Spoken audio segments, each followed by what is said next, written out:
Shalom, selamat pagi, salam sejahtera buat kita semua.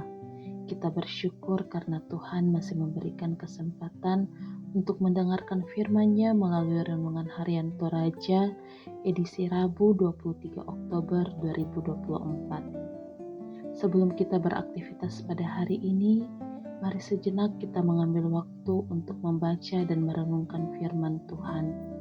Mari kita satu di dalam doa, kita berdoa. Selamat pagi Bapa, terima kasih untuk kasih dan penyertaan-Mu yang selalu nyata dalam hidup kami. Terima kasih karena Tuhan masih memberikan nafas hidup dan kesehatan pada hari ini. Di pagi hari ini, sebelum melakukan aktivitas, kami rindu untuk membuka, membaca, dan merenungkan firman Tuhan. Semoga firman Tuhan kami pahami dan kami renungkan untuk menjadi pedoman di dalam langkah kehidupan kami. Berfirmanlah Tuhan, kami siap untuk merenungkan firman-Mu. Inilah doa anak-Mu, dalam nama Tuhan Yesus kami berdoa. Amin. Bagian firman Tuhan yang kita renungkan hari ini terambil dari Yohanes 13 ayat 1-17. Firman Tuhan berbunyi, Yesus membasuh kaki murid-muridnya. Sementara itu, sebelum hari raya Paskah mulai, Yesus telah tahu bahwa saatnya sudah tiba untuk beralih dari dunia ini kepada Bapa. Ia mengasihi orang-orang miliknya yang di dunia ini, dan ia mengasihi mereka sampai pada kesudahannya. Ketika mereka sedang makan bersama, iblis telah membisikkan rencana dalam hati Yudas anak Simon Iskariot untuk menyerahkan dia. Yesus tahu bahwa Bapa telah menyerahkan segala sesuatu kepadanya dan bahwa ia datang dari Allah dan kembali kepada Allah. Lalu bangunlah Yesus dan menanggalkan jubahnya, ia mengambil sehelai kain linen dan mengikatkannya pada pinggangnya. Kemudian ia menuangkan air ke dalam sebuah baskom dan mulai membasuh kaki murid-muridnya, lalu menyekanya dengan kain yang terikat pada pinggangnya itu. Lalu sampailah ia kepada Simon Petrus. Kata Petrus kepadanya, Tuhan, engkau hendak membasuh kakiku? Jawab Yesus kepadanya, apa yang kuperbuat engkau tidak tahu sekarang, tetapi engkau akan memahaminya kelak. Kata Petrus kepadanya, engkau tidak akan pernah membasuh kakiku sampai selama-lamanya. Jawab Yesus, jikalau aku tidak membasuh engkau, engkau tidak mendapat bagian bersama aku. Kata Simon Petrus kepadanya, Tuhan, jangan hanya kakiku saja, tetapi juga tangan dan kepalaku. Kata Yesus kepadanya, siapa yang telah mandi, ia tidak usah membasuh diri lagi selain membasuh kakinya, karena ia sudah bersih seluruhnya. Kamu sudah bersih, tetapi tidak semua. Sebab ia tahu siapa yang akan menyerahkan dia. Karena itu ia berkata, tidak semua kamu bersih. Sesudah ia membasuh kaki mereka, ia mengenakan pakaiannya dan kembali ke tempatnya. Ia berkata kepada mereka, mengertikah kamu apa yang telah kuperbuat kepadamu?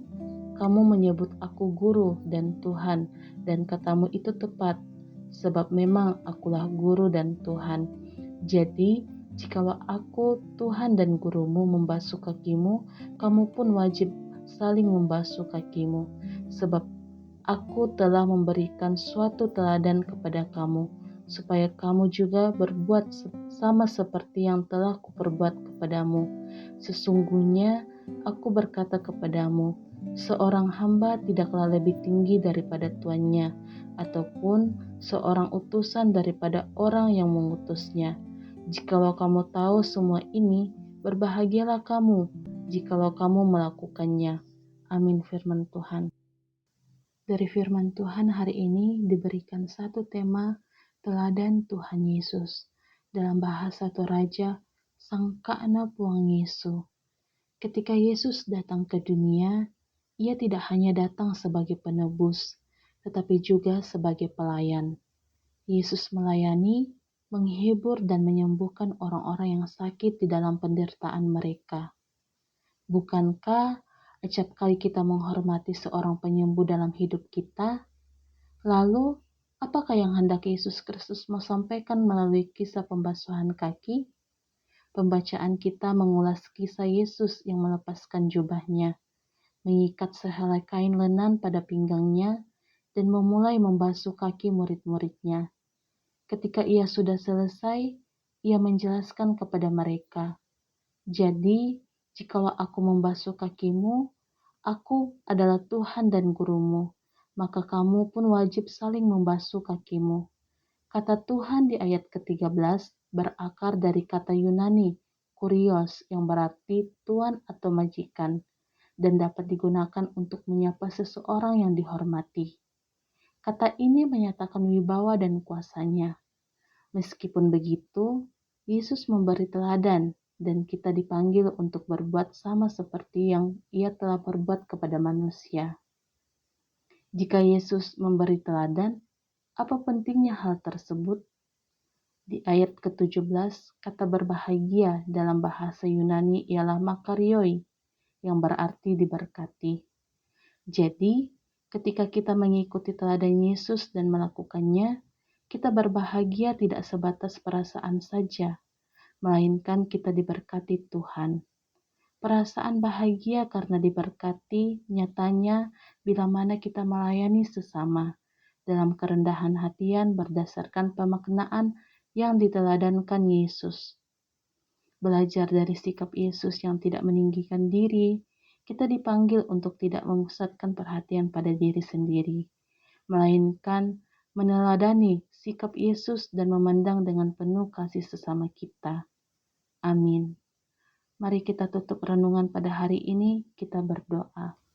Tuhan Yesus, terima kasih untuk kasih-Mu di pagi hari ini. Kami boleh membaca dan merenungkan firman Tuhan. Kami belajar untuk meneladani sikap Tuhan dan memandang dengan penuh kasih sesama kami. Ajar kami untuk tidak meninggikan diri dan tidak memusatkan perhatian pada diri sendiri, tetapi Tuhan menjadi pusat dan teladan untuk kami. Semoga firman-Mu kami aplikasikan dalam setiap langkah hidup kami. Ya Tuhan, berdoa untuk setiap kami, setiap keluarga kami. Tuhan berkati dalam mengemban tugas dan tanggung jawab.